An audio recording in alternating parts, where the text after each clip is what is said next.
नमो अरिहंताण नमो सिद्धाण नमो आयरियाण नमो अच्छायाण नमो लोय शिवसा।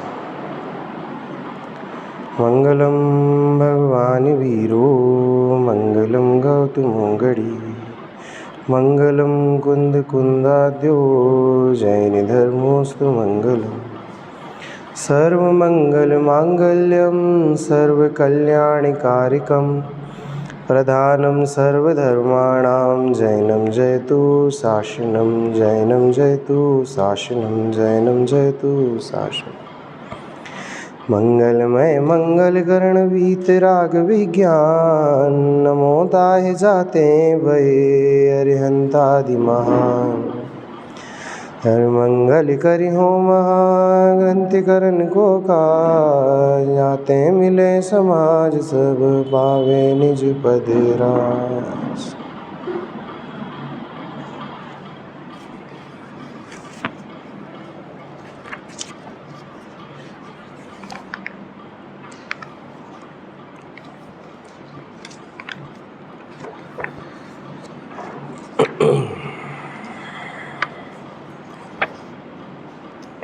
कल हमने जो अपनी चर्चा को विराम दिया था वो मिथ्या दर्शन कि किस प्रकार पे दिया था कि मिथ्या दर्शन दो प्रकार का है, एक अग्रहित मिथ्या दर्शन और एक ग्रहित मिथ्या दर्शन। ग्रहित मिथ्या दर्शन जो नया ग्रहण किया होता है उसे क्या कहते हैं? ग्रहित मिथ्या दर्शन कहते हैं। और जो अनादिकाल से ग्रहण किया हुआ चला आ रहा है, नया ग्रहण नहीं किया, वो क्या कहलाता है? अग्रहित मिथ्या दर्शन। अब जब ग्रहित मिथ्या दर्शन की चर्चा प्रारंभ की पंडित जी ने, पंडित प्रवर टोडरमल जी ने, तो उन्होंने क्यों किया ग्रहित मिथ्या दर्शन की चर्चा में जैनियों को क्यों इसमें उन्होंने प्रवेश दिया? इसीलिए दिया क्योंकि केवल ग्रहित मिथ्या दर्शन में ये कुदेव कुगुरु और कुशास्त्री नहीं है, परंतु जो जैनावलंबी हैं, जो जिन आज्ञा को मानते हैं, जो सर्वज्ञ देव की वाणी को सुनते हैं, उनकी भी मति व्यवस्थित नहीं है। उनके जो परिणाम हैं वो भी यथार्थ नहीं हो पा रहे। उनका जो श्रद्धान है वो यथार्थ नहीं हो पा रहा, वो सही बात को नहीं पकड़ पा रहे, जो सुना है उसका यथार्थ अर्थ नहीं निकाल पा रहे। इसीलिए उन्होंने इस ग्रहित मिथ्या दर्शन में जैन मिथ्या दृष्टि की चर्चा को लिया कि मिथ्या दृष्टि, कौन सा मिथ्या दृष्टि? जैन मिथ्या दृष्टि। क्योंकि हम भी यहाँ पर देखते हैं, जब हम अपने दैनिक जीवन में लोगों के व्यवहार को देखते हैं, क्या होता है? देखिए, जिनवाणी के वाक्य को लेकर कुतर्क करना, ये जिनवाणी का अवर्णवाद है। जिनवाणी की कोई बात किसी नए से लिखी गई है, परंतु आप उसका सहारा लेके कुतर्क करें तो आप मिथ्या दृष्टि है ना। जैसे आप तो मतलब हमारा ध्यान नहीं है पूजा में पढ़ रहा हूँ, पुस्तक देख के मैं पूजा पढ़ रहा हूँ, परंतु अशुद्धि पढ़ रहा हूँ लगातार, कुछ ना कुछ का कुछ पढ़ते चला जा रहा हूँ। तो कोई मुझे अगर टोके, ए भैया ज़रा शुद्ध पढ़ो, क्या पढ़ रहे हो, कुछ भी पढ़ रहे हो भैया, तो मैं क्या बोलूँगा? अरे वाणी है, उद्गल का परिणमन है, स्वयं हो रहा है। तो ये क्या किया मैंने वाक्य तो जिनवाणी का प्रयोग किया, परंतु कुतर्क किया।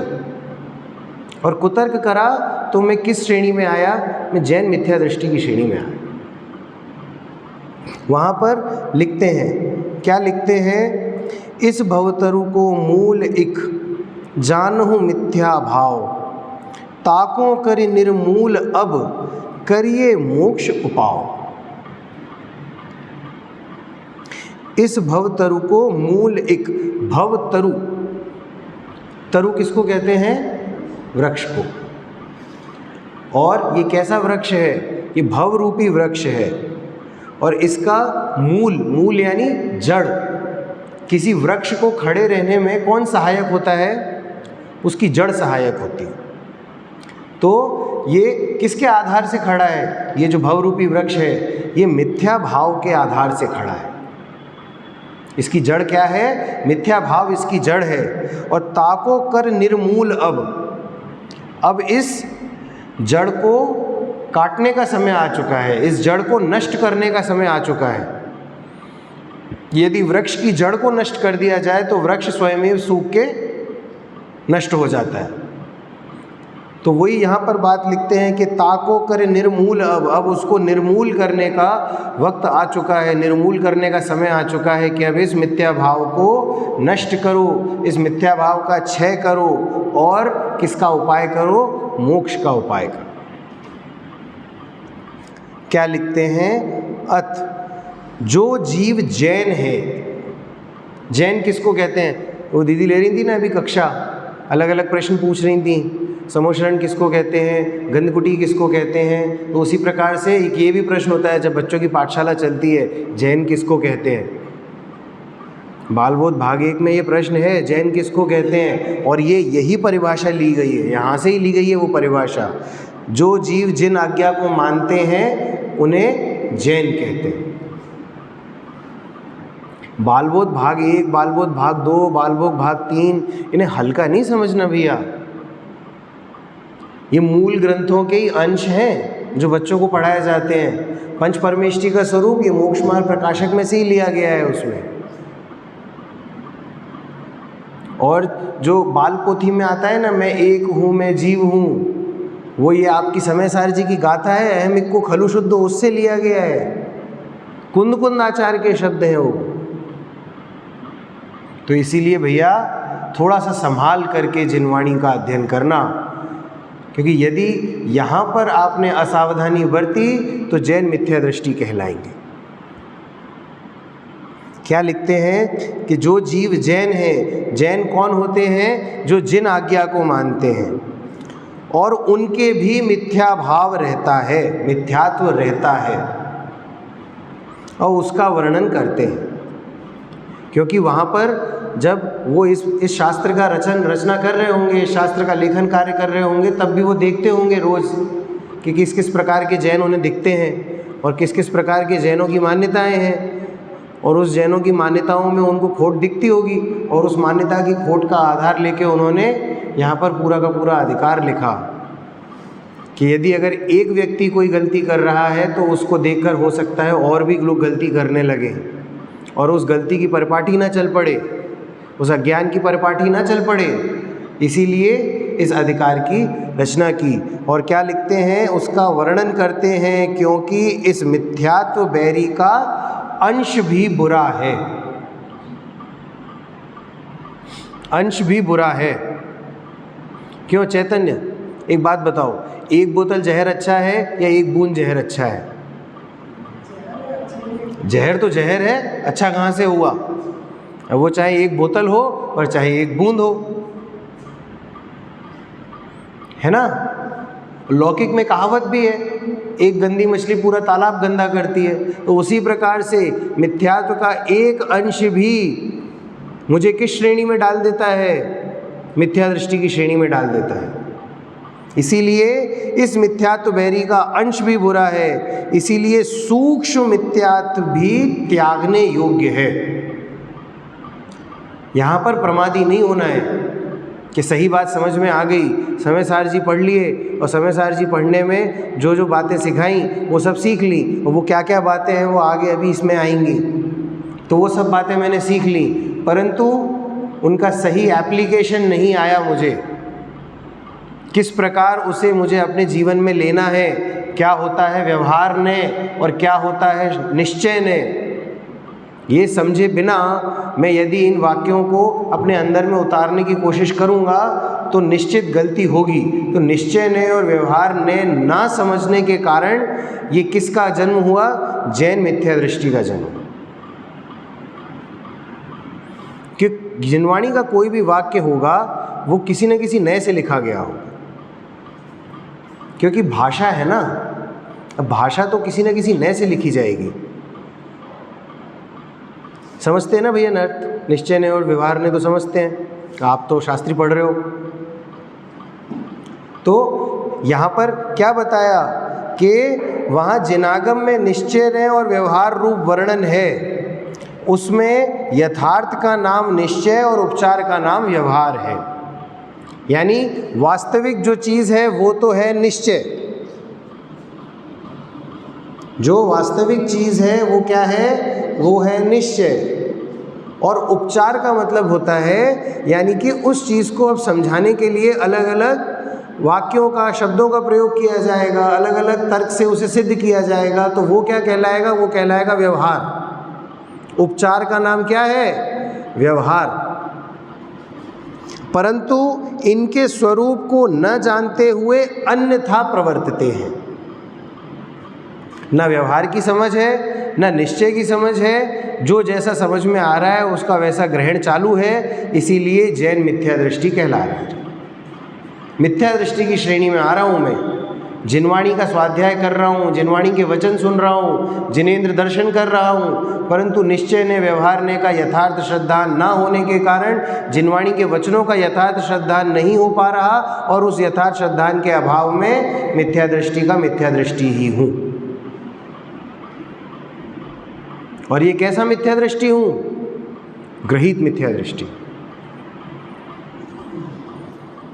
ठीक है ना।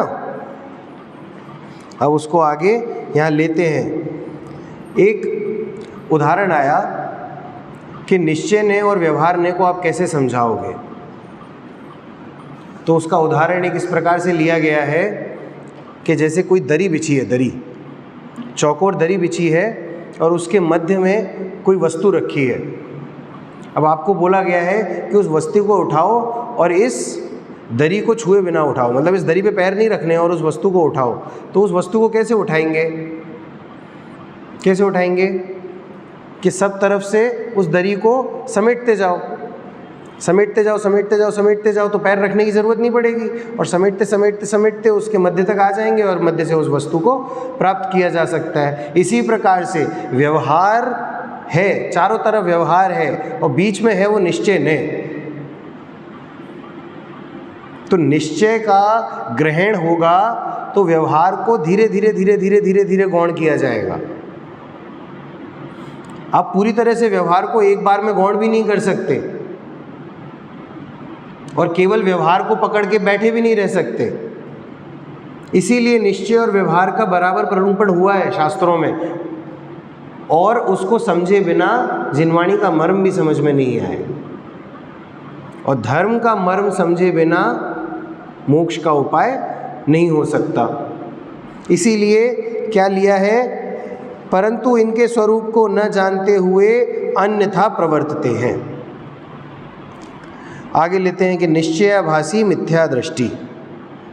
अब शब्द को समझे जरा, निश्चयाभासी मिथ्या दृष्टि, तीन शब्द हुए, निश्चय, आभासी और मिथ्या दृष्टि। निश्चय तो हो गया निश्चय, जो चीज़ यथार्थ है उसको कहते हैं निश्चय, और आभासी, आभास, आभास का मतलब होता है भ्रम, भूल। समझते ना भैया, आपको आभास हो रहा है नहीं ऐसा। बच्चे बोलते हैं ना, मम्मा वहाँ देखो कुछ है, तो मम्मी बोलती है बेटा तुम्हें आभास हो रहा है, कुछ नहीं है वहाँ पर। तो वैसे ही निश्चय का आभास हो रहा है, निश्चय ने है नहीं उधर। मतलब जो जीव ने, इस जीव ने जिसको निश्चय ने मानकर समझ रखा है, वो निश्चय ने नहीं है, उसे आभास हो रहा है उस निश्चय ने का। इसीलिए उसको क्या नाम दिया, निश्चयाभासी। और कैसा है वह जीव, मिथ्या दृष्टि है, तो उसको क्या बोला, निश्चयाभासी मिथ्या दृष्टि। अब कितने ही जीव निश्चय ने को तो नहीं जानते, तो क्या हुआ, कितने ही जीव निश्चय को न जानते हुए निश्चयाभास के श्रद्धानी होकर, किसका श्रद्धान किया है भैया, चैतन्य, निश्चयाभास का। मतलब जो निश्चय नहीं है और तुझे आभास हो रहा है उसमें निश्चय का, उसका तूने श्रद्धान कर रखा है, निश्चय का श्रद्धान नहीं है। तो निश्चयाभास के श्रद्धानी होकर आप स्वयं को मोक्ष मार्गी मान रहा है। क्यों गलत है? निश्चयाभास क्यों गलत है तो निश्चय जैसा ही ना, है ना चैतन्य? निश्चय जैसा ही है ना, तभी तो उसे निश्चयाभास बोला है, उसे निश्चय का आभास हो रहा है। कुछ ना कुछ तो सोचा होगा ना उस जीव ने, तभी तो उसे निश्चयाभास है। यानी उसको लगा होगा कि ये भी निश्चय जैसा है। कोटा का रास्ता आपको पता है, यहाँ से आगे जाओ, मेन रोड आएगा, लेफ़्ट ले लेना, कोटा जाएंगे। अब मैंने लेफ़्ट ना लेके राइट ले लिया, और जैसा विवरण आपने बताया था कि रोड के दोनों तरफ खेत होंगे, आगे चल के पुलिस चौकी आएगी, फिर चेक नाका आएगा, फिर टोल नाका आएगा, वो उस रास्ते पे भी पड़ गया। कहीं और जाने के लिए पड़ रहा होगा। मैं उस रास्ते पे राइट मुड़ के चलता चला गया। कभी कोटा आएगा क्या? नहीं आएगा। उसी प्रकार से यदि निश्चयाभास का श्रद्धान रहा और उसी मार्ग पे अगर आगे बढ़ता रहा तो मोक्ष तो मिलने वाला नहीं, सम्यक्त तो होने वाला नहीं, क्योंकि यथार्थ नहीं है ना वो श्रद्धान, यथार्थ नहीं है। यथार्थ का श्रद्धान हुए बिना सम्यक्त होगा नहीं। टर्न लेना था राइट लेफ्ट और ले लिया राइट, और यदि लेफ्ट टर्न लूँगा तो अपने गंतव्य पर पहुँचूँगा। तो वही बात यहाँ पर समझाई है कि निश्चय को न जानते हुए निश्चयाभास के श्रद्धानी होकर आप स्वयं को मोक्ष मार्गी मानते हैं। अब उन्होंने आप लिखना चालू कर दिया, यानी मैं स्वयं को मोक्ष मार्गी मानता हूँ। अब यहाँ पर सब चीज़ें मैं पर घटानी है, क्योंकि देखिए 100 का मूल्यांकन हमें 100 को करना होगा। कोई अपनी अंदर की परिणति तो जानता है नहीं, मैं आपके अंदर की परिणति नहीं जानता, आप मेरे अंदर की परिणति नहीं जानते, पंडित जी भी नहीं जानते थे कि कौन कौन से पाठक इसे पढ़ेंगे। इसीलिए उन्होंने तो ऐसा लिख दिया कि जो पाठक सच्चे श्रद्धानी होंगे वो भी समझ जाएंगे इस चीज़ को, और जो सच्चे श्रद्धानी नहीं होंगे वो इसको पढ़कर समझकर सच्चे श्रद्धानी हो जाएंगे। इसीलिए यहाँ पर इस बात को लिखना अत्यंत आवश्यक है कि अपने आत्मा को सिद्ध समान अनुभवते हैं, परंतु आप प्रत्यक्ष संसारी हैं, भ्रम से अपने को सिद्ध मानते हैं, वही मिथ्या दृष्टि मिथ्या दर्शन है। जो सुबह बात पढ़ रहे थे तो फिर वो तो गलत हो जाएगी। सुबह अपनी यही चर्चा चल रही है, बिल्कुल यही वाक्य लिखा था, आत्मा सिद्ध समान है, उसको जानो और अनुभवो। तो वहाँ पर भी हमने क्या बोला था कि ये बात किस ने से है? शुद्ध निश्चय ने से है। मैं स्वभाव से सिद्ध जैसा हूँ।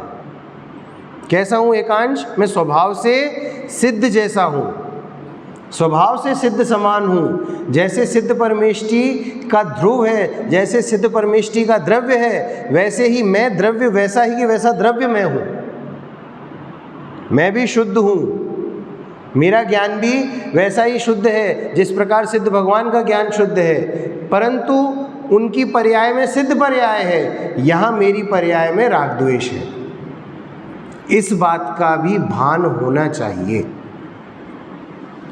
केवल और केवल अपने आप को सिद्ध समान मानने पर नहीं रुकना है।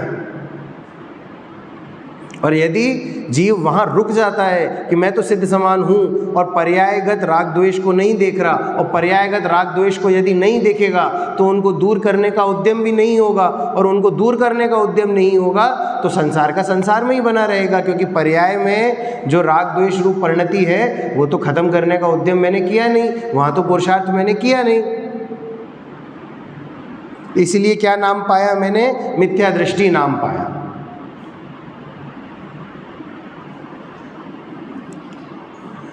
शास्त्रों में जो सिद्ध समान आत्मा को कहा वह द्रव्य दृष्टि से कहा। किस दृष्टि से कहा? द्रव्य दृष्टि से कहा। शास्त्रों में सिद्ध समान आत्मा को कहा वह द्रव्य दृष्टि से कहा, पर्याय अपेक्षा सिद्ध समान नहीं है। क्या समझाया? अब आप बताएंगे कि गाथा नंबर 80 में लिखा है कि जो जाने अरिहंत को द्रव्य गुण पर्याय, तो वो अपने आत्मा को भी जानता है। जो अरिहंत भगवान की द्रव्य गुण पर्याय को जानता है वो अपने आत्मा को भी जानता है। तो वहाँ पर कैसे कैसे मूल्यांकन किया गया है इस चीज़ का कि अरिहंत भगवान का द्रव्य शुद्ध है तो वैसे मेरा द्रव्य भी शुद्ध है।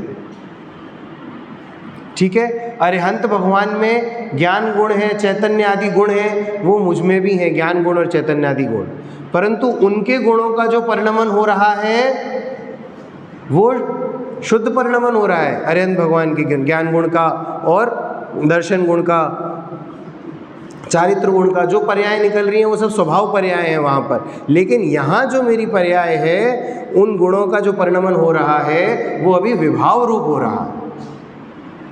इस प्रकार यदि हम समझेंगे तो वो यथार्थ समझना होगा। अभी मेरी पर्याय में राग द्वेष रूप परिणति बैठी हुई है।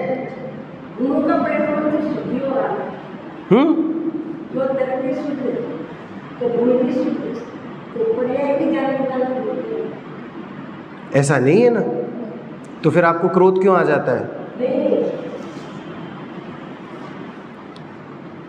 वहाँ पर आपको फिर क्रोध क्यों आ जाता है? चलिए हम इसकी क्रोध की बात कर लेते हैं।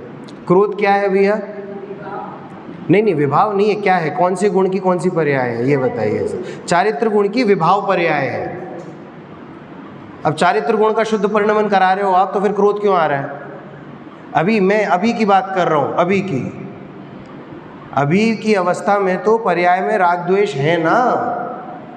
अरिहंत भगवान के ज्ञान गुण, अरिहंत भगवान के दर्शन गुण, अरिहंत भगवान के चारित्र गुण की पर्याय शुद्ध है, परंतु यहाँ नहीं है ना। यहाँ मेरा द्रव्य वैसा ही है, मेरे गुण वैसे ही हैं, परंतु अभी परिणमन उस प्रकार का नहीं है। क्योंकि यदि अभी मैं यहाँ पर अभी शुद्ध मानने बैठ जाऊँ तो आपने तो इस बात को सत्यार्थ कर दिया बिल्कुल।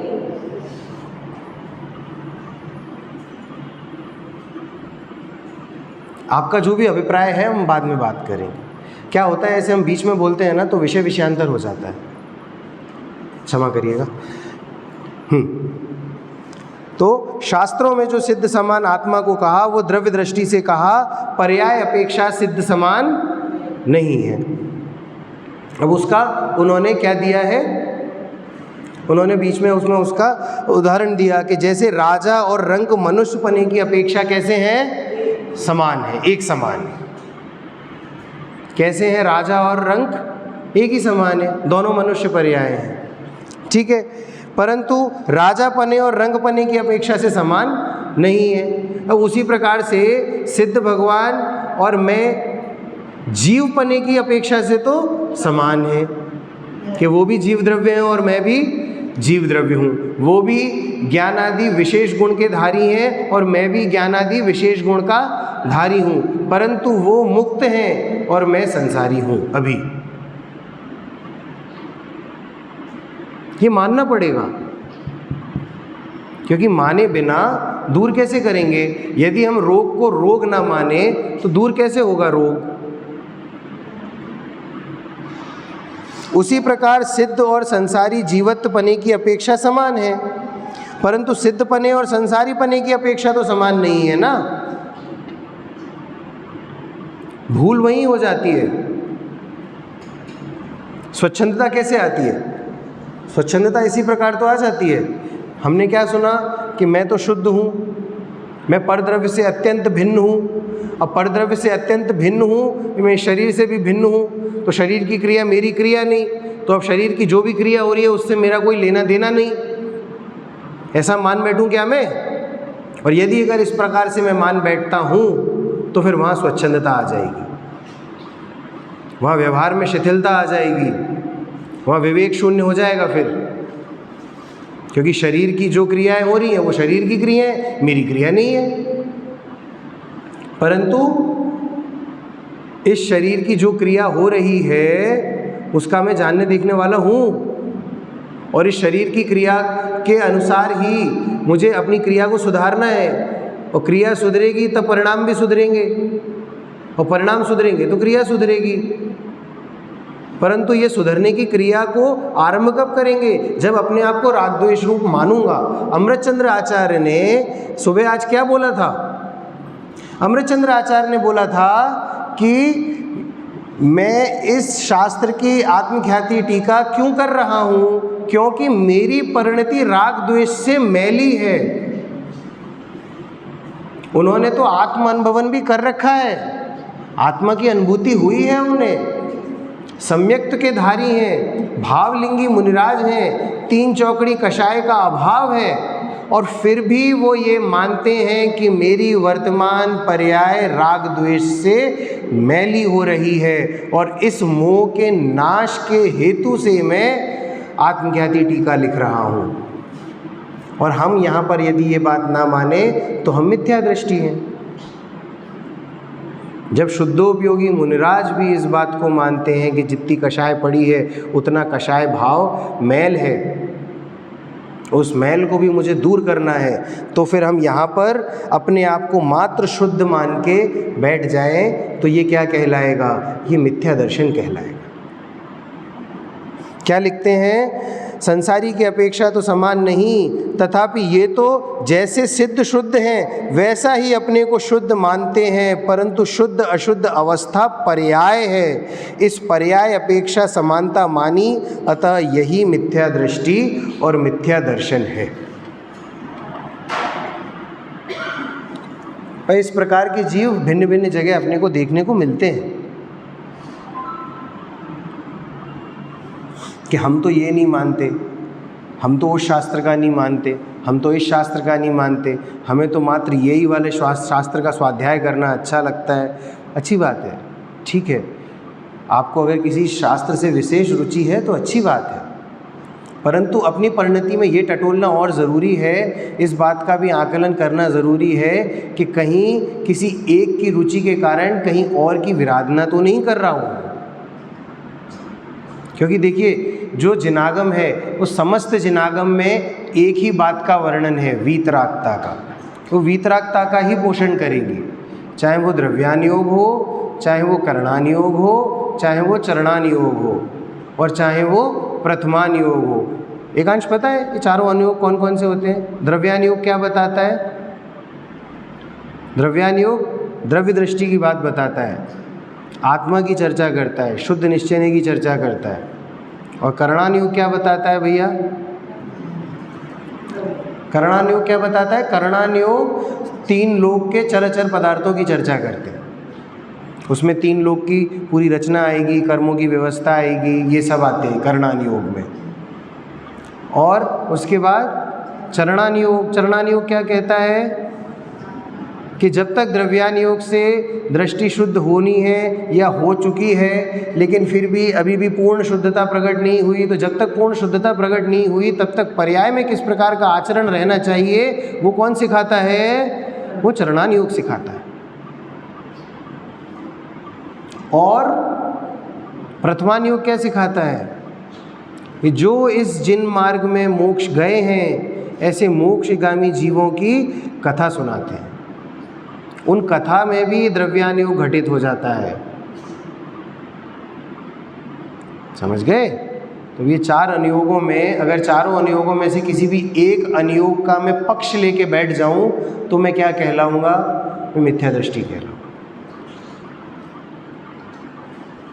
चारों अनुयोगों में कोई अलग बात नहीं है, कहीं पे भी आपको विरोधाभास नहीं दिखेगा। क्योंकि करणानुयोग में जब गुणस्थान की भी चर्चा पढ़ते हैं, गुणस्थान क्या कहते हैं? किसको कहते हैं गुणस्थान? गुणस्थान अच्छी चीज़ है कि बुरी चीज़ है? गुणस्थान अच्छी चीज़ है कि बुरी चीज़ है? चैतन्य, अरे मुझे बताओ ना, मोक्ष के हिसाब से बताओ। यदि मोक्ष जाना है तो गुणस्थान का त्याग करना होगा या गुणस्थान में रहना होगा? छूट जाता है ना, तो क्यों छूटता है? अच्छी चीज़ है कि बुरी चीज़ है? फिर ये बताओ। बुरी चीज़ हुई ना, क्योंकि छूट जाती है। अच्छी चीज़ हो तो साथ में जाए ना जीव के, और उसका नाम है गुण, उसका नाम फिर अवगुण स्थान उच्चारण होना चाहिए। क्या नाम होना चाहिए? अवगुण स्थान।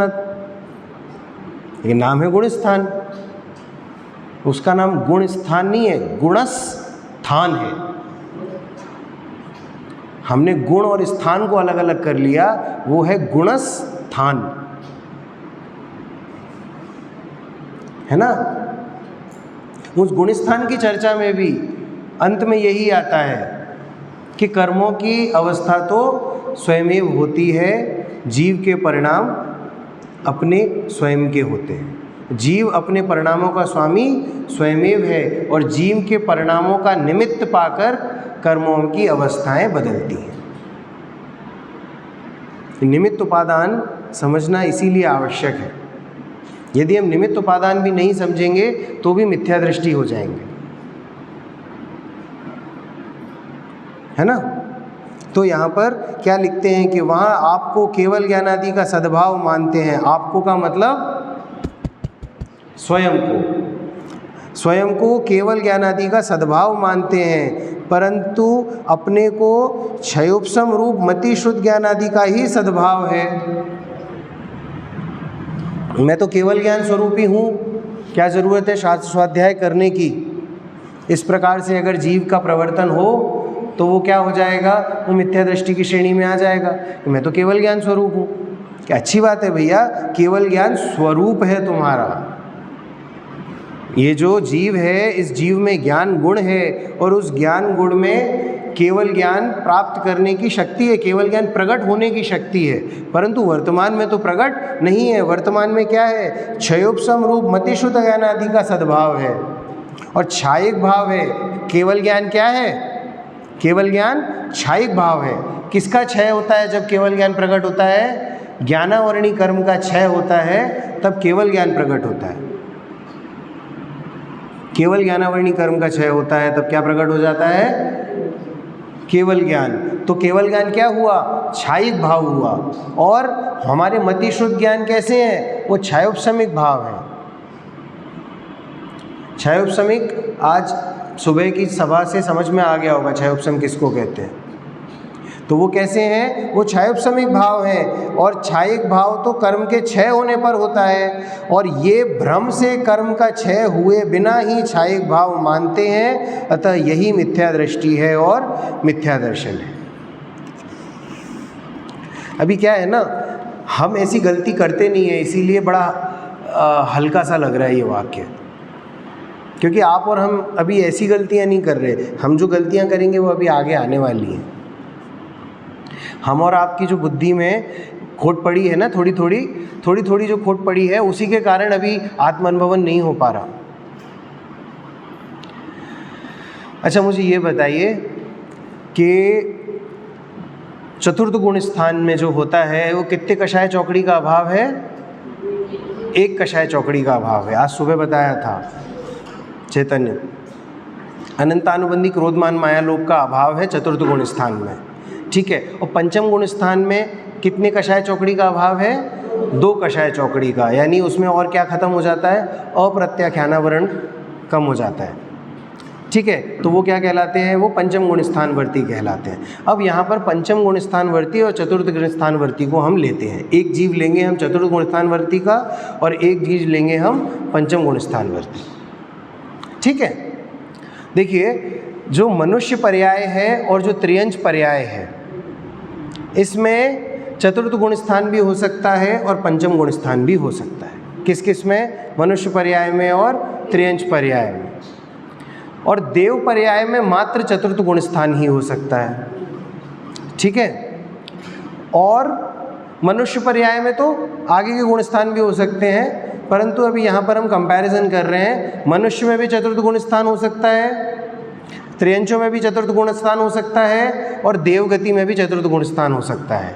अब इससे एक स्टेप ऊपर चलते हैं। पंचम गुण स्थान, मनुष्य गति में भी पंचम गुण स्थान हो सकता है, त्रियंच गति में भी पंचम गुण स्थान हो सकता है, देवगति में पंचम गुण स्थान नहीं हो सकता। पंचम गुण स्थानवर्ती को हम क्या कहते हैं, देश संयम कहते हैं, संयम कहते हैं, ठीक है, या फिर संयमी श्रावक कहते हैं, है ना। पंचम गुण स्थानवर्ती, पंचम गुण स्थानवर्ती अगर मनुष्य है तो भी उसे क्या बोला जाएगा, संयमी श्रावक बोलेंगे। और यदि त्रियंच भी है तो भी उसे संयमी श्रावक कहेंगे। जब जो जटायु का जीव था ना, वो पंचम गुण स्थानवर्ती हो गया था, तभी मुनिराज सीता जी को कह के गए थे कि इस पक्षी का पुत्रवत ख्याल रखना, पुत्रवत इसको प्रेम देना। ये पंचम गुण स्थानवर्ती हो चुका है, अणुव्रत धारण कर लिए, है ना। तो उसको भी पंचम गुण स्थानवर्ती को क्या बोलेंगे? संयमी श्रावक। ठीक है। अब मेरा प्रश्न है, चतुर्थ गुण स्थान में देव पर्याय, ठीक है, और पंचम गुण स्थान में त्रियंच पर्याय। अब उस त्रियंच पर्याय का भी मैं आपको उल्लेख कर देता हूं, कुत्ते की पर्याय। पंचम गुण स्थान में कुत्ते की पर्याय और चतुर्थ गुण स्थान में देव की पर्याय, कौन सी अच्छी है? पंचम गुण स्थानवर्ती कुत्ते की पर्याय यानी त्रियंच की पर्याय। ठीक है, अब कौन कौन जाना चाहेगा पंचम गुण स्थानवर्ती त्रियंच की पर्याय में, और कौन जाना चाहेगा चतुर्थ गुण स्थानवर्ती देव की पर्याय? बताइए। अच्छी तो अभी आप सभी लोगों ने एक साथ बोला है कि पंचम गुण स्थानवर्ती त्रियंच की पर्याय अच्छी है। भैया बोला ना, सबने बोला, आप साक्षी हो। परंतु देव की चौथी गुण स्थान की पर्याय है, असंयमी है देव, और वो त्रियंच की पर्याय में वो जीव संयमी है, अणुव्रतों का धारी है। तो अब बताइए, यदि अगर पाने का मौका मिले, आप लोगों को ऑप्शन आ जाए, कौन से पे टिक करेंगे आप? चतुर्थ गुण स्थानवर्ती देव या पंचम गुण स्थानवर्ती त्रियंच पशु? किस पे टिक जाएगा? अरे कहने की बातें हैं, मन में ही आ गया होगा अभी देव पर्याय है। ये तो इसीलिए तो मैं बता रहा हूँ, जैन धर्म केवल शब्दों का जैन धर्म रह गया है, अनुभवन का जैन धर्म नहीं हो पा रहा। इसीलिए ये सातवां गुण स्थान पढ़ना पड़ रहा है। क्यों हंसी क्यों आ गई हंसी? क्योंकि ये सच है भैया, हमें रस है, हमें संसार का रस है, और ये संसार का रस जब तक खत्म नहीं होगा तब तक हमें चतुर्थ गुण स्थानवर्ती देव की पर्याय ही अच्छी लगेगी। और वो तो क्या, अभी बोल दिया चतुर्थ गुण स्थानवर्ती देव की पर्याय। अगर इसी चीज़ को मैं और थोड़ा सा अच्छी भाषा में कर दूं ना कि मिथ्या दृष्टि देव या चतुर्थ गुण स्थानवर्ती पशु, तो भी आपका पेन किस तरफ जाएगा? देव की तरफ जाएगा। कि एक ऐसी पर्याय जहां पर पहले से सम्यक दर्शन दिया जा रहा है आपको, परंतु पशु की पर्याय दी जा रही है, और एक ऐसी पर्याय जहां सम्यक दर्शन तो नहीं दिया जा रहा परंतु देव की पर्याय दी जा रही है। तो वहां कहां पर रस, कहां पर आ रहा है? अभी देव की पर्याय पे रस आ रहा है। तो आप और हम जैन मिथ्या दृष्टि हैं। ये हो रही है भूल। अभी तो क्या पंडित जी मोटी मोटी भूलों के बारे में बता रहे हैं, वो भूल आप और हम अभी कर नहीं रहे हैं, परंतु ये भूल पे हमारी दृष्टि नहीं जा रही। इस संसार का रस नहीं छूट रहा। मन ही मन कभी भी आता है, ठीक है, सही बात समझ में नहीं आ रही तो नहीं आ रही, पूजा स्वाध्याय और प्रक्षाल तो जारी रखो, जब समझ में आ गई होगी तो समझ में आ जाएगी, देव पर्याय तो मिल ही जाएगी। ये अंदर में चलता है, ये मुंह से कोई नहीं बोलेगा, ये बात कोई मुख से नहीं बोलता, कोई शब्दों में नहीं लाता। ये ओ भैया वो जिनवाणी गिर पड़ी पीछे।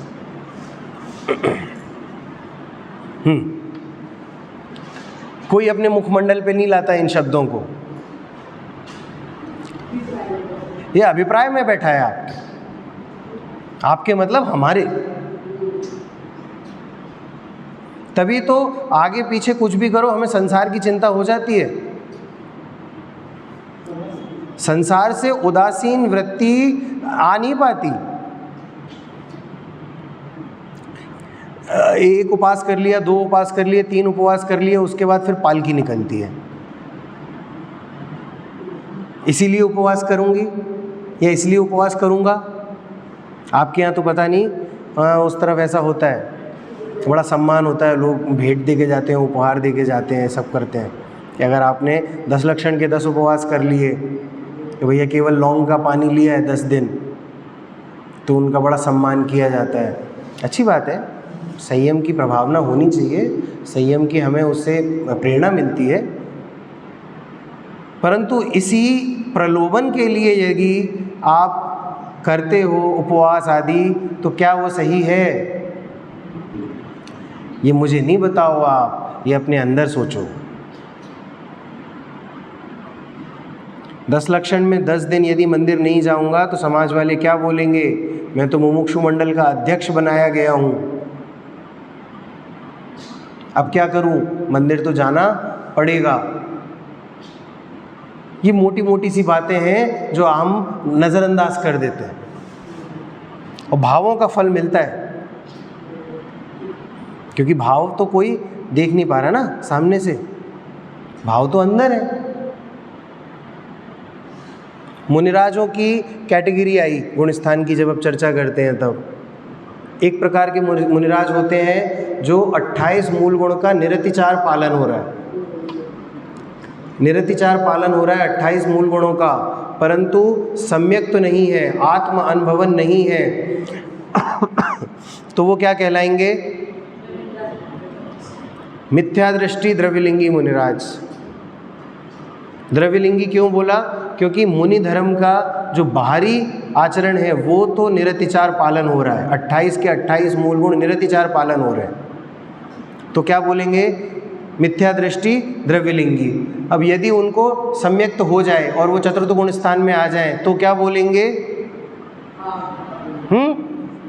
क्या बोलेंगे, उन्हें बोलेंगे चतुर्थ गुण स्थान वर्ती द्रव्यलिंगी मुनिराज।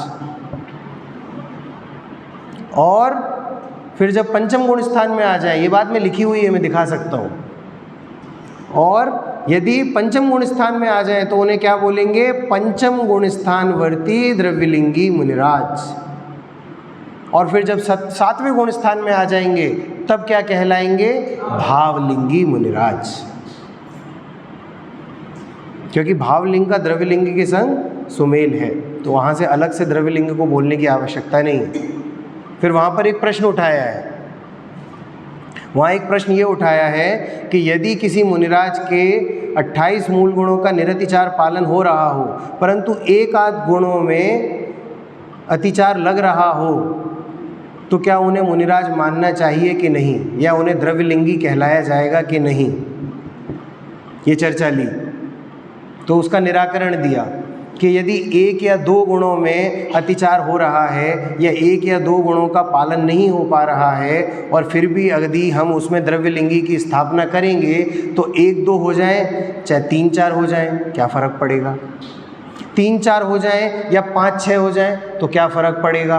और इसी परंपरा से 5 या 6 ही मूल गुणों का पालन हो पाए तो भी द्रव्यलिंगी कहलाएंगे। तो यहाँ तो द्रव्यलिंगिता का अभाव ही हो जाएगा। इसीलिए बोला गया कि आप और हमारे लिए तो मुनिराज कैसे हैं, यदि बाहर से 28 मूल गुणों का निरतिचार पालन हो रहा है तो मेरे लिए तो वो भावलिंगी मुनिराज के समान ही हैं। क्यों? क्योंकि उनका मिथ्या दर्शन या सम्यक दर्शन मुझे नहीं दिखेगा, मुझे ज्ञान में नहीं आएगा। वो कौन से गुण स्थानवर्ती हैं ये मेरे ज्ञान में नहीं आएगा। इसीलिए आगम का अभ्यास करके मैंने क्या सीखा कि 28 मूल गुणों का निरतिचार पालन यदि हो रहा है तो वो मुनिराज कैसे हैं, मेरे लिए तो वो भावलिंगी मुनिराज हैं।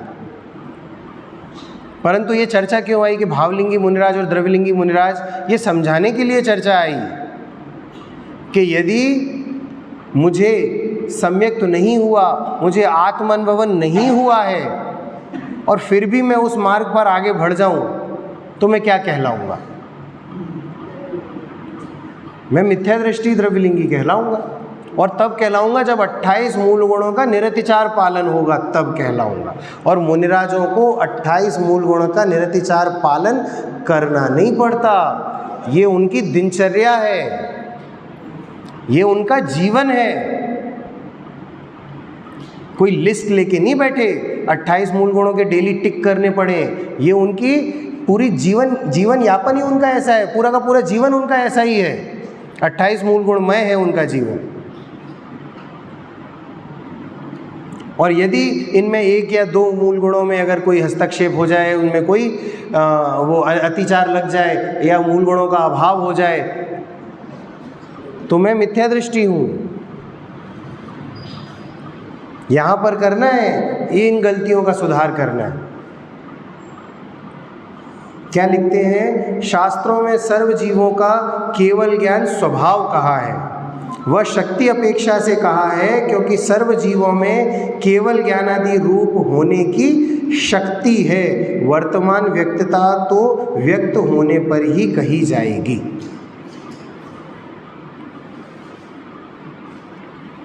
इसी प्रकार हम क्या मानते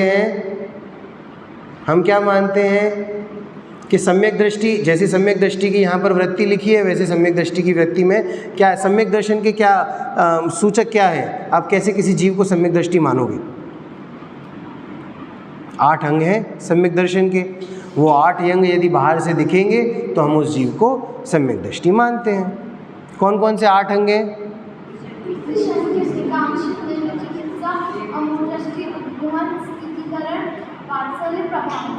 और ये 8 के 8 अंग आपके बाहर दरवाजे पे भी बने हुए बड़े सुंदर। निशांकित, निकांक्षित, स्थितिकरण, निर्वित चिकित्सा, उपगूहन और अमूढ़ दृष्टियन और प्रभावना और वात्सल्य। ये 8 अंग जिस भी जीव के आचरण में हमें दिखेंगे तो हम उसे मानेंगे सम्यक दृष्टि है। लेकिन अंतरंग की परिणति का तो स्वयं को आकलन करना है। अब मैं क्या करूं? मैं इन 8 अंगों को समझकर इन 8 अंगों का पालन अपने व्यवहार जीवन में करने लगूं और आत्मानुभूति के लिए उद्यमी ना रहूं तो क्या कहलाऊंगा? मिथ्या दृष्टि कहलाऊंगा। क्योंकि मिथ्या दृष्टि का कहाँ, मिथ्या दृष्टि की परिभाषा क्या है?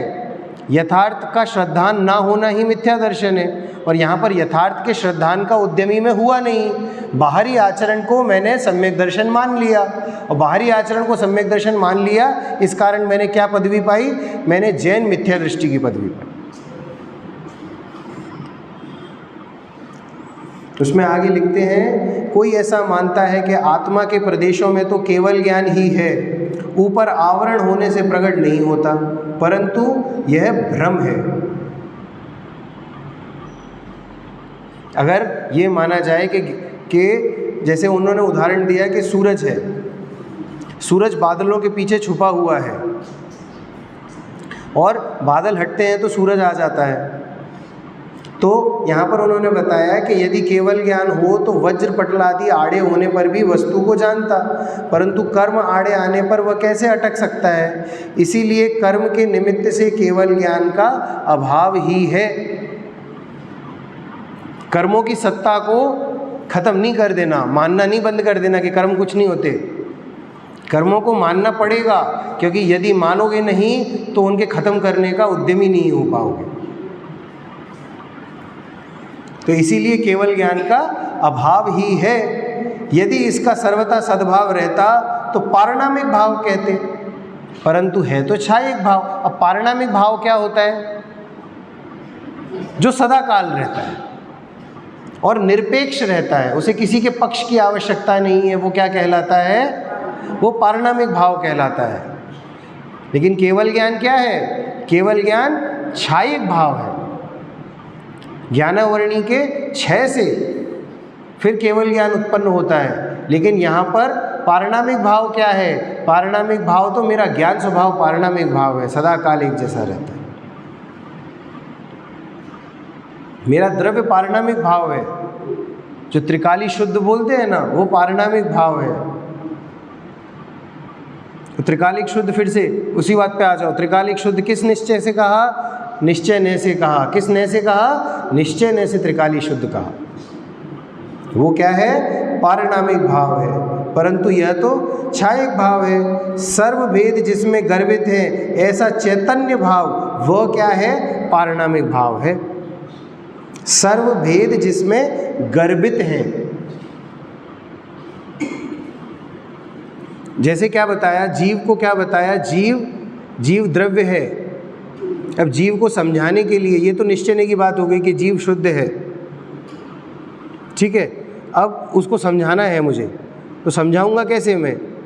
कि जो ज्ञान वाला है, जो चेतना वाला है, जो सुख गुण वाला है, जो चारित्र गुण वाला है, जो चैतन्य गुण वाला है, वो क्या है? वो जीव है। तो ये भेद कर कर के समझा रहा हूँ मैं आपको, है ना। तो ये जो भेद की भाषा है वो व्यवहार है, और ग्रहण क्या करना है, निश्चय को ग्रहण करना है, शुद्ध आत्मा को, अखंड आत्मा को। ये खंड खंड में मैंने समझाया, समझाने के लिए आचार्य ने खंड खंड प्रयोग किए कि ये लक्षण वाला है, तो ये लक्षण वाला है, तो ये लक्षण वाला है। लेकिन जिसमें सर्वभेद गर्भित है, समस्त भेद जहाँ गर्भित हो जाते हैं, ऐसा क्या है, ऐसा चैतन्य भाव है, वह है पारिणामिक भाव। उसको तो वहाँ समझे नहीं, उसको तो वहाँ समझे नहीं, और खुद को केवल ज्ञान आदि का सद्भाव माने, तो वो क्या कहलाएगा जीव, मिथ्या दृष्टि कहलाए। इसकी अनेक अवस्थाएं हैं, मति ज्ञान आदि व केवल ज्ञान आदि रूप हैं, परंतु पारिणामिक भाव नहीं, इसलिए केवल ज्ञान का सर्वथा सद्भाव नहीं मानना। इसीलिए केवल ज्ञान को छायिक भाव कहा, पारिणामिक भाव नहीं कहा। केवल ज्ञान रूप प्रकट करने की शक्ति है, वो सदा काल है, वो कल भी थी, वो आज भी है और कल भी रहेगी। क्योंकि यदि शक्ति नहीं रहेगी तो व्यक्ति कहाँ से होगी। तो शक्ति तो कल भी थी, आज भी है और रहेगी। और एक अभव्य जीव में भी शक्ति तो है ना। जीव कितने प्रकार के बताए थे, 3 प्रकार के, एक भव्य, एक अभव्य और एक दूरानुदूर भव्य या अभव्य समभव्य। तो जो तीनों प्रकार के जो जीव हैं, इन सभी में केवल ज्ञान प्राप्त करने योग्य शक्ति तो है, परंतु उस शक्ति की व्यक्ति तो नहीं है। तो वो चीज़ यहाँ पर हम समझते नहीं, और केवल ज्ञान का सद्भाव मान बैठता है। ये अभी जुदी जुदी सी बात इसीलिए लग रही क्योंकि आपने ऐसा नहीं माना, अभी आप कुछ और मान रहे हो। मैंने जो बताया आप वो मान रहे हो। अभी आप देव और पशु में फंसे हुए हो कि अगला भाव क्या चाहिए, देशना लेके जानी है कि नहीं लेके जानी है। अब वो देशना लेके मैं त्रियंच गति में जाऊं, वो देशना लेके मैं नरक गति में जाऊं, या वो देशना लेके मैं देव गति में जाऊं, या देशना लेके वापस मनुष्य गति में जन्म हो मेरा, क्या बोलती है आपकी मन की वाणी।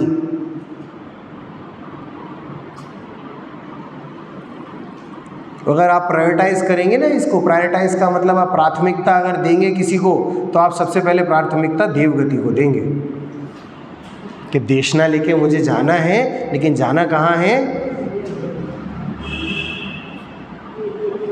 देव पर्याय में जाना है। और यदि मैं देव पर्याय को ऑप्शन से हटा दूं, तो फिर आपकी प्रायोरिटी, प्राथमिकता किसको जाएगी, मनुष्य पर्याय को जाएगी। कि फिर ऐसा है तो देव पर्याय नहीं मिल रही मुझे, तो देशना लेके मुझे कहाँ जाना है, मनुष्य पर्याय में जाना है। और भी फिर आगे बढ़ूं, मैंने ऑप्शन में से मनुष्य पर्याय भी हटा दिया, अब आपकी प्राथमिकता क्या रहेगी, नरक जाना है या पशु बनना है।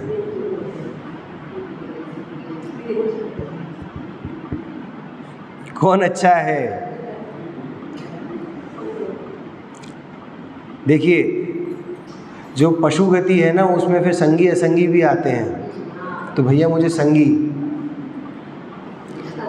अरे यहाँ पर चुनने का कोई काम नहीं है। यदि तुम देशना लेके जा रहे हो तो चारों गतियों में मुझे कहीं भी पटक देना, उस देशना से मैं अपनी आत्म अनुभूति कर लूँगा। कहीं पे भी ले जाना। मनुष्य गति को जंक्शन बोला जाता है चारों गति का। जब हम करणान योग और पढ़ें तो आपको एक समझ में आएगा कि मनुष्य गति जंक्शन है चारों गतियों का। मनुष्य गति से मतलब चारों गतियों से मनुष्य गति में आया भी जा सकता है, और चारों गतियों में मनुष्य गति से जाया भी जा सकता है। तो भैया अपना काम क्या करना कि सही बात सुनना, सही बात समझना, सही बात का श्रद्धान करना। श्रद्धान ना हो पाए तो श्रद्धान करने का उद्यमी रहना, क्योंकि यदि ये देशना तेरे साथ चली गई तो इस भव में नहीं तो अगले भव में तू अपना कल्याण करेगा करेगा और कर ही लेगा।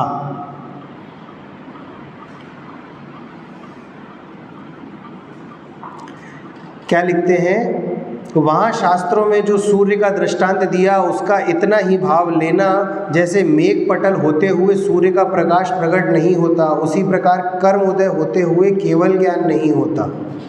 ऐसा भाव नहीं लेना कि सूर्य के प्रकाश रहता है वैसा आत्मा में केवल ज्ञान रहता है, क्योंकि दृष्टांत सर्व प्रकार से नहीं मिलता। वहाँ क्या समझाया कि केवल ज्ञान अभी की पर्याय में है क्या?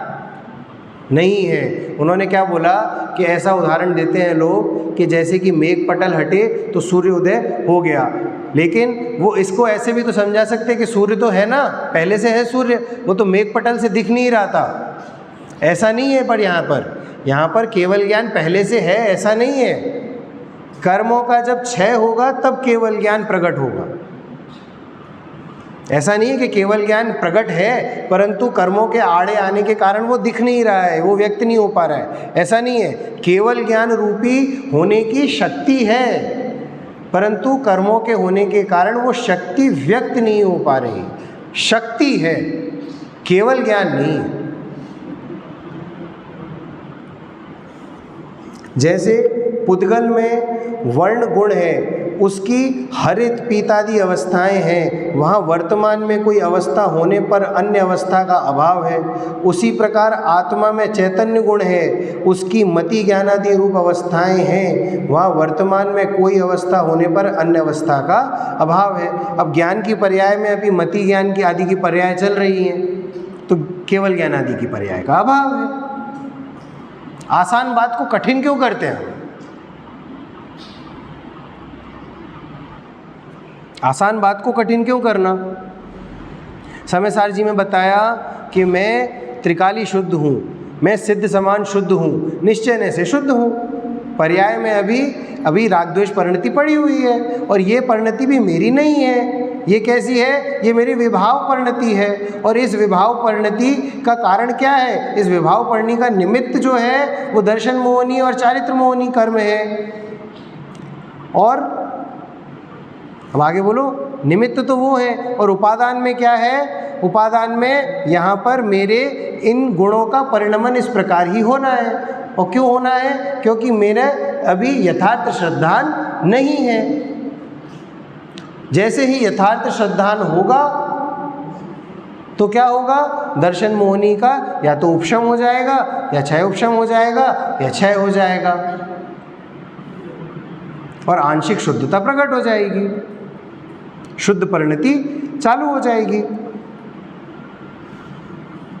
तो इस सरल सी बात को इतना कठिन क्यों बना लेते हैं हम कि अभी तो ऐसा है, फिर ऐसा क्यों नहीं है, फिर इसकी पर्याय ऐसी क्यों नहीं है? यहाँ गणित क्यों लगाने बैठ जाते हैं? वो वाली बात यहाँ पर पंडित जी समझाते हैं। इसको ये प्रश्न और ये उत्तर लेते हैं। आवरण नाम तो वस्तु को आच्छादित करने का है, केवल ज्ञान का सद्भाव नहीं है तो केवल ज्ञानावरण किस लिए कहते हो? कि आवरण नाम तो वस्तु को आच्छादित करने का है। आच्छादित का मतलब क्या होता है? कि वस्तु यहाँ पर है और इसके आगे पर्दा डाल दिया गया।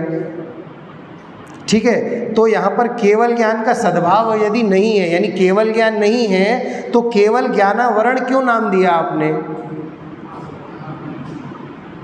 तो उसको उत्तर देते हैं कि यहाँ शक्ति है, उसे व्यक्त न होने दे, उस अपेक्षा का नाम आवरण है।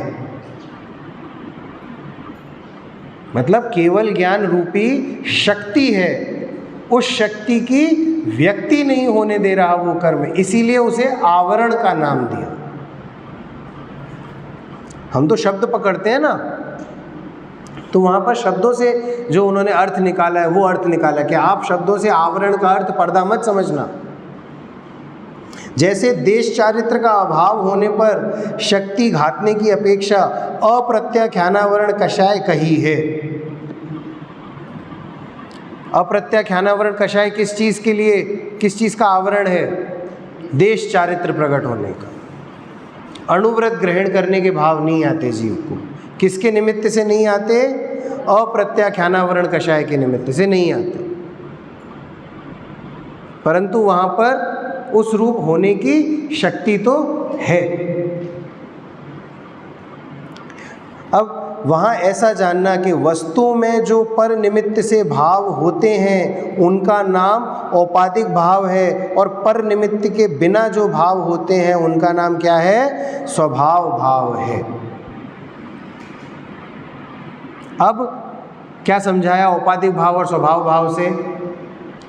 कि ये पर निमित्त के कारण, पर निमित्त यानी कि अब यहाँ पर ज्ञानावरण का निमित्त है, ज्ञानावरण यानी केवल ज्ञानावरण का निमित्त खड़ा है, तो केवल ज्ञान का अभाव है। ठीक है, तो ये क्या हुआ? ये औपाधिक भाव हुआ। ठीक है ना। और जब पर निमित्त का अवलंबन ना हो उस भाव को क्या कहते हैं? उस भाव को स्वभाव भाव कहते हैं। अब मैं जैसे जानने की क्रिया करता हूँ, मैं अपने आप को जब जानने की क्रिया करता हूँ तो अपने आप को जानने के लिए मुझे किस पर निमित्त की आवश्यकता है? किसी भी पर निमित्त की आवश्यकता नहीं है। तो वो क्या है मेरा? वो स्वभाव। वो क्या है मेरा? स्वभाव भाव है, औपाधिक भाव नहीं है।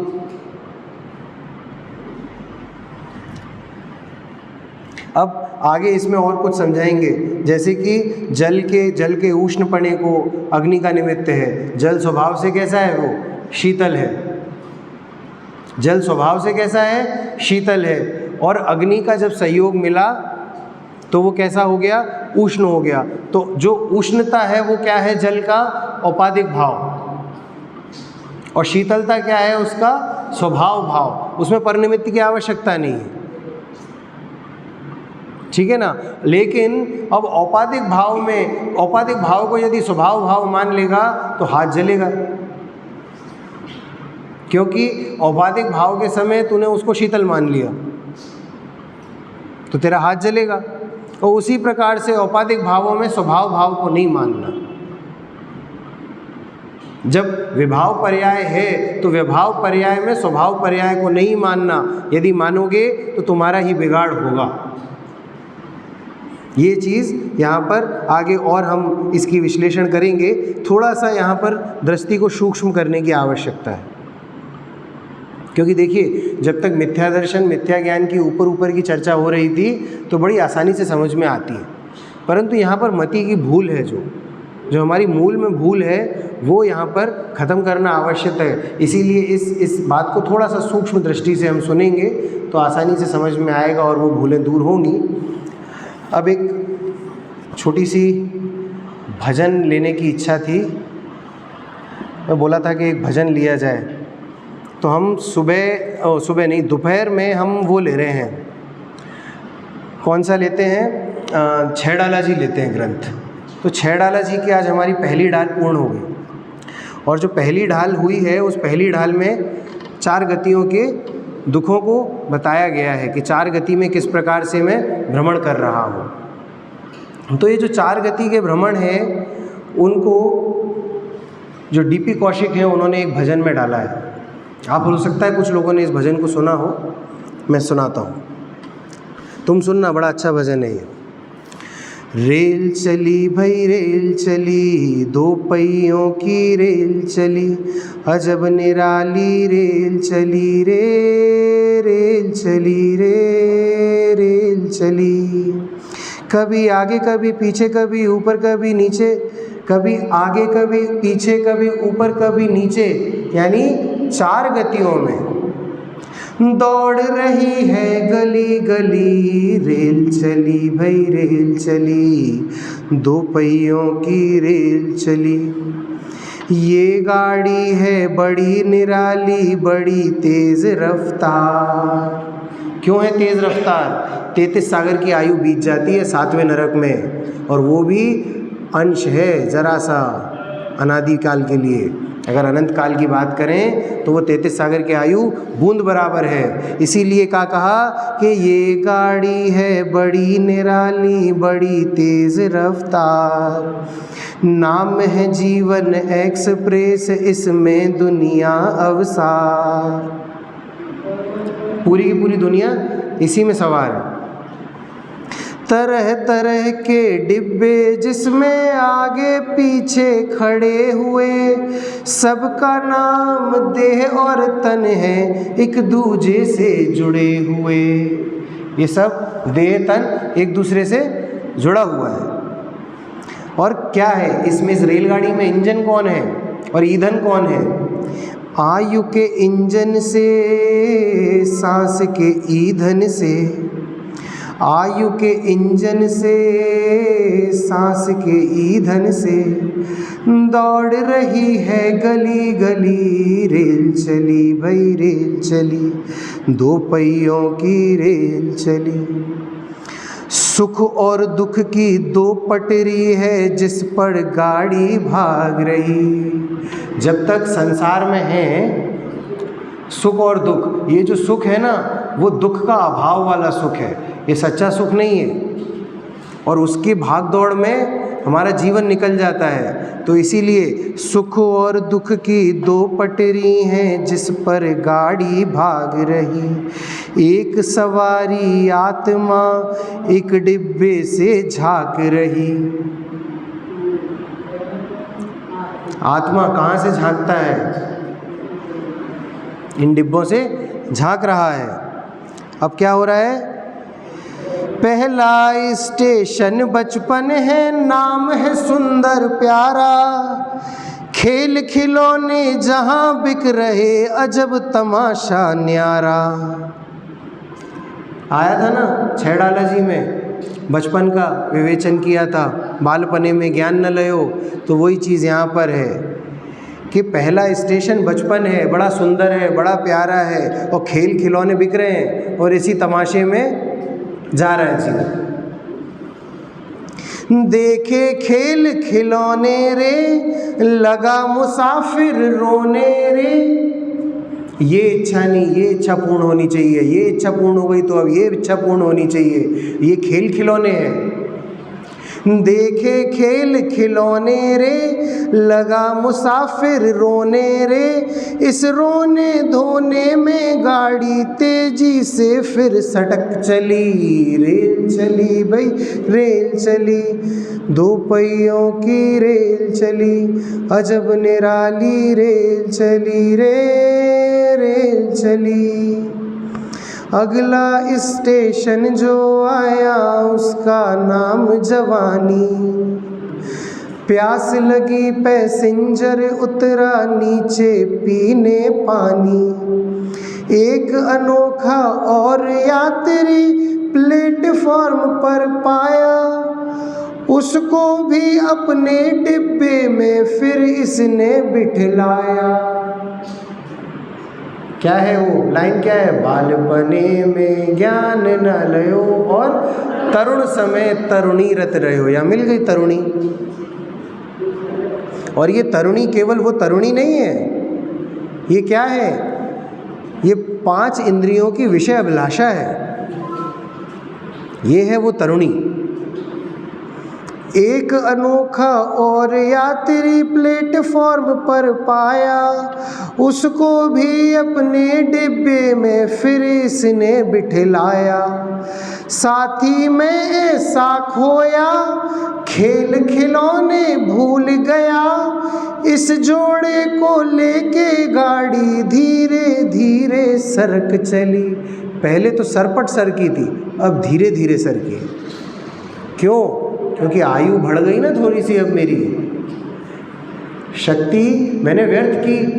बालपने में हमने बात की थी ना, ऊर्जा का हम दुरुपयोग करते हैं, शक्ति का दुरुपयोग करते हैं तो शक्ति क्षीण होती है, तो वो शक्ति क्षीण हो गई।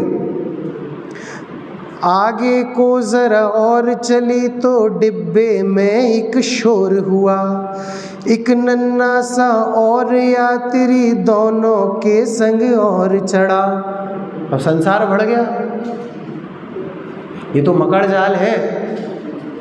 विवाह कर लो शांति हो जाएगी, अब पुत्र कर लो शांति हो जाएगी, अब परिवार नियोजन पूरा हो गया, अब ये कर लो फिर शांति हो जाएगी, अब ये कर लो फिर शांति हो जाएगी। तो जिस पर मकड़ जाल क्या होता है, दलदल बोला जाता है इसको, दलदल। मकड़ी का जाला ऐसा होता है कि यदि उसमें कोई जीव जंतु फंस जाए तो निकलने की जितनी ज़्यादा कोशिश करता है उतना ज़्यादा फंसता चला जाता है वो उसमें। और वैसे ही दलदल में होता है, दलदल में आप यही गिरते हो और आप हाथ पैर मारते हो तो ज़्यादा जल्दी जल्दी धंसते हो। तो यही हालत होती है संसार में, जब हम यहाँ पर घर गृहस्थी और आदि में चीज़ों में, व्यापार आदि चीज़ों में फंसते हैं। तो एक नन्हा सा और यात्री दोनों के संग और चढ़ा, तभी तीसरे स्टेशन का सिग्नल इन्हें नजर आया। नाम बुढ़ापा है इसका, कुछ उजड़ा उजड़ा सा पाया। कौन सा स्टेशन आ गया? अब बुढ़ापा आ गया। और ये बुढ़ापा ना आते आते पता नहीं पड़ता। मैंने दोपहर में बताया था कि आप लोगों को तो बुढ़ापा बहुत बाद में आया है, इस पीढ़ी को बुढ़ापा बहुत जल्दी आएगा, क्योंकि आप लोगों ने जितनी शक्ति व्यर्थ नहीं की उतनी ज़्यादा शक्ति व्यर्थ ये आज की पीढ़ी कर रही है। और जैसे जैसे बुढ़ापा आएगा हमारा ये सब धीरे धीरे उजड़ा उजड़ा सा नज़र आएगा। गति ट्रेन की मंद हुई और खिड़की सारी बंद हुई। आंखों से दिखना बंद हो गया, कानों से सुनाई देना बंद हो गया। और ये तो आज ही हो रहा है। क्यों? हेडफोन लगाते हो भैया, गेम खेलते हो जब कभी तो, या सॉन्ग सुनते हो कभी तो, या फ़ोन पे बात करते हो तो हेडफोन लगाने से हम अपने कानों की शक्ति ख़त्म कर रहे हैं धीरे धीरे। ये साइंटिफिकली प्रूवन है, डॉक्टर्स बोल चुके हैं हेडफोन्स का यूज़ मत कीजिए, कम से कम कीजिए। आप कानों की शक्ति छीन कर रहे हैं। जितना ज़्यादा मोबाइल देखते हैं आंखें कमज़ोर हो रही हैं। तो खिड़की सारी बंद हुई। असमंजस में पड़ा मुसाफिर, फिर भी गाड़ी सरक चली। असमंजस क्यों हो जाती है? असमंजस इस बात की हो जाती है कि अरे यार ये तो अभी तो कुछ भी नहीं हो पाया और बुढ़ापा आ गया, अभी तो जोड़ भी नहीं पाए थे और बुढ़ापा आ गया, अभी तो व्यापार पूरी तरह से सेट भी नहीं हुआ और बुढ़ापा आ गया, बच्चे अभी पढ़ाई में लग भी नहीं पाए पूरी तरीके से और बुढ़ापा आ गया, अभी तो इनकी शादी की उम्र भी नहीं हुई और बुढ़ापा आ गया, शादी हो गई हो तो अभी इनके पोता पोती तो देखे नहीं हमने, वो बुढ़ापा आ गया। तो ऐसा असमंजस है संसार में। एक बड़ा जंक्शन आया तो यात्री ने बाहर झांका, क्या देखा सब सुन लो भाई, था शमशान लिखा पाया। क्या आ गया? देखते देखते आयु का अंत आ गया। पहला यात्री बोला मुझको अब तो यहीं उतरना है, ये वो स्टेशन है जहाँ से गाड़ी मुझे बदलना है। अब ये शरीर छोड़कर दूसरा शरीर धारण करना है। साथी रोए खड़े खड़े और जीव मास्टर उतर गए। ये जीव तो उतर गया उस शरीर से अब, और तन पिंजड़े को छोड़ आत्मा दूजी गाड़ी बैठ चली। रेल चली भाई रेल चली, दो पहियों की रेल चली। इस प्रकार से आयु हमारी पल पल क्षीण हो रही है, पल पल क्षीण हो रही है। नहीं मालूम 10 वर्ष में पूरी होगी, नहीं मालूम 20 वर्ष में पूरी होगी, नहीं मालूम 30 वर्ष में पूरी हो, 40 में पूरी हो, कौन से क्षण आयु पूरी हो जाए। आप एक बात का हमेशा, चमत्कार की बात बोल रहा था ना भैया मैं, कि चमत्कार, आप इस विश्व का सबसे बड़ा चमत्कार मानना कि सुबह उठ गए आप। जाने कितने ही जीव ऐसे होते हैं जो सोते हैं और सोते ही रह जाते हैं। ये बहुत बड़ा चमत्कार है कि मैं आज रात को जो प्लानिंग करके सो रहा हूँ और कल सुबह उठूँगा और उस प्लानिंग को आगे बढ़ाऊँगा। ये बहुत बड़ा चमत्कार है। तो इस आयु का, इस मनुष्य जीवन का, इस जैन धर्म का मूल्य समझें और अपना कार्य साधें। इसी मंगल भावना से आज की बात को विराम दें। सहजानंदी शुद्ध स्वरूपी अविनाशी में आत्मस्वरूप, सहजानंदी शुद्ध स्वरूपी अविनाशी में आत्मस्वरूप